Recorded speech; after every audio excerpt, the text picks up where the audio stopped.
ఆరోగ్యానికి అడ్రస్ మారింది. Out fit ధరిస్తున్నారా మరి? పూర్తి వివరాలకు చదవండి రేపటి సాక్షి దినపత్రిక.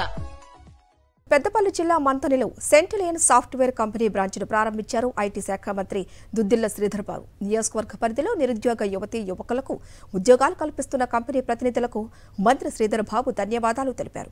గ్రామీణ ప్రాంతాల్లో చదువుకున్న నిరుద్యోగులకు ఉపాధి అవకాశాలు కల్పించడమే తమ లక్ష్యమన్నారు. అందుకే రాష్ట్రంలోని అన్ని నియోజకవర్గాల్లో సాఫ్ట్వేర్ కంపెనీల ఏర్పాటుకు కృషి చేస్తున్నామన్నారు.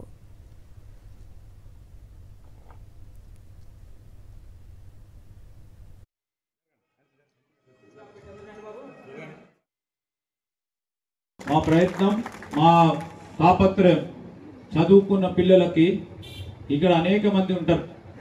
వారు మొదటి దఫగా ఇది 20 మందికో 30 మందికో మళ్ళా సంవత్సర కాలంలో 100కో 200లకు పైచిలకు తీసుకుపోవాలనే మేము వారిని కోరినాం.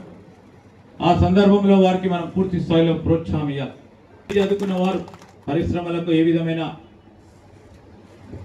స్కిల్ కావాలి, ఇంజనీరింగో ప్రొడక్షనో కావాల్సిన వాళ్ళకి ఏ విధమైన స్కిల్ కావాలి, ఇక్కడ మన దగ్గర స్కిల్ ఉంటే ఆ విధమైన పరిశ్రమలు ఏర్పాటు చేసుకోవచ్చు అనే ఒక ప్రయత్న భాగంలోనే ముందుకు సాగుతామని నేను అందరికీ మనవి చేస్తూ ప్రయత్నం చేస్తూ ఉన్నాం. ఇక్కడ ఒక పారిశ్రామిక వాడని తీసుకురావాలి.